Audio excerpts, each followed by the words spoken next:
सिर्फ पॉलिटिक्स को बाहर रखूँ, वो बहुत मुश्किल है। क्योंकि आप पॉलिटिक्स में क्यों आता है, कोई भी पॉलिटिक्स में क्यों आता है, बेसिक जो आप आम आदमी जो है वो आप पॉलिटिशियन को वोट क्यों दे रहा है कि कल को आप मेरी सहायता करें अगर मुझे कुछ प्रॉब्लम है। मगर हम ये भूल जाते हैं एज ए पॉलिटिशियन, हम पॉलिटिक्स में फंस जाते हैं। तो मेरी कोशिश ये है कि मैं पॉलिटिक्स को बाहर रखूं, और जिसके लिए मुझे लोग ने वोट दिया है उसके लिए मैं वो उस पर फोकस रखूं कि मुझे लोगों ने वोट दिया है ताकि मैं लोगों के पैसे को, जो टैक्स डॉलर उनका है $650 मिलियन पर साल, उसको समझदारी से खर्च कर सकूं, उनकी हेल्प कर सकूं। वो फोकस रहना बहुत ज़रूरी है। अमेरिका में जाकर आपने कंपनी अपनी शुरू की, किस तरह से मतलब कंपनी शुरू की गई, कब तक उस कंपनी ने काम किया, क्या कुछ मतलब वो कंपनी काम करती है? तो मैंने अब कितने साल हो गए, 12 साल से मेरी कंपनी रजिस्टर्ड है यूएस में, और शुरू से गोल यही रहा है कि लोगों को कैसे अच्छी ज़िंदगी बिताना सिखा सकूँ, चाहे वो योगा ट्रेनिंग है, टीचर ट्रेनिंग है। मैंने बहुत सारे कॉर्पोरेट क्लाइंट्स के साथ भी काम किया है, और मेरे प्राइवेट क्लाइंट्स भी हैं जिनको मैं योगा कराती हूँ, वेलनेस कंसल्टेशन देती हूँ। तो वो काम पिछले 10-12 साल से चल रहा है और चलता रहेगा। वहाँ की राजनीति में और यहाँ की राजनीति में क्या अंतर लगा आपको अब तक? ये मुश्किल सवाल है। देखिए, यहाँ मैंने राजनीति की नहीं है, तो मेरा जो यहाँ की राजनीति की समझ है वो यही है जो शायद आपकी समझ ज़्यादा होगी मुझसे। मेरी तो समझ टीवी वाली ही समझ है या बॉलीवुड वाली ही समझ है।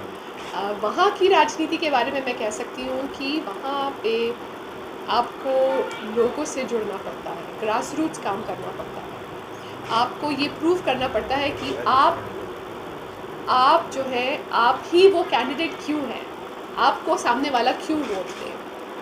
क्योंकि जब मैंने रन किया था तो मैं ऐसे कैंडिडेट के सामने खड़ी हुई थी जो पिछले 20 साल से पॉलिटिक्स में बिजी है, जीती जा रही है।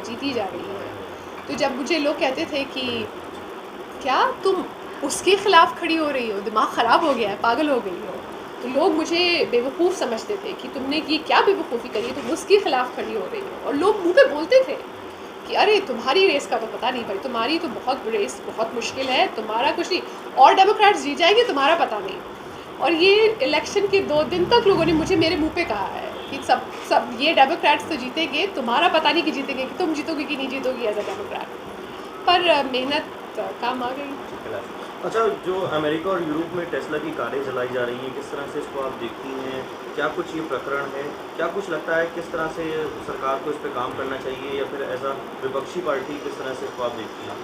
देखिए, पहले तो गाड़ी जलाना या सामाजिक प्रॉपर्टी को नुकसान पहुंचाना वो गलत है। किसी भी चीज़ को जो आप हिंसक हो के प्रूव करना चाह रहे हैं वो गलत है।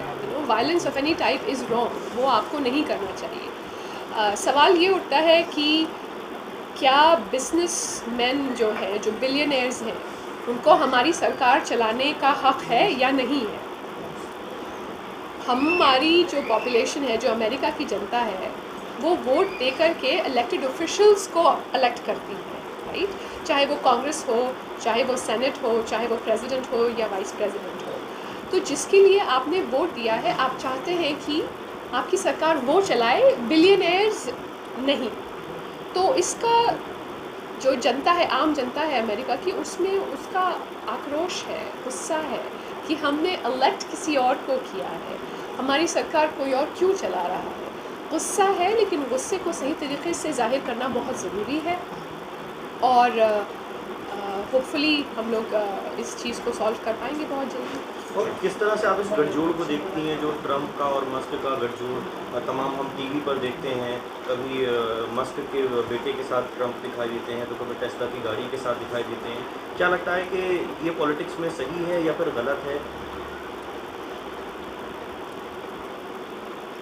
देखिए, अगेन मेरा सवाल, आपके सवाल का जवाब वही होगा कि जो जनता है वो किसको इलेक्ट कर रही है। जनता वोट जब डाल रही थी तो जनता ने हैरिस और ट्रंप को वोट डाला है, क्योंकि वो जानती है कि मेरे को कल ये रिप्रेजेंट करेंगे, मेरे लिए डिसीजंस कल ये लेंगे।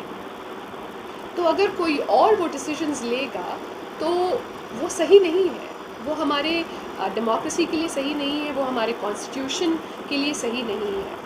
हमारा गोल ये होना चाहिए कि जो हमारे कॉन्स्टिट्यूशन ने हमारे लिए प्रोसेस को सेट किया है, उस प्रोसेस को हम फॉलो करें। वो डेमोक्रेसी मेंटेन रखना, बरकरार रखना बहुत ज़रूरी है और कॉन्स्टिट्यूशन को प्रोटेक्ट करना बहुत ज़रूरी है। अगर कॉन्स्टिट्यूशन प्रोटेक्टेड है तो हम ठीक है, अगर नहीं है तो then there is a problem we need to solve.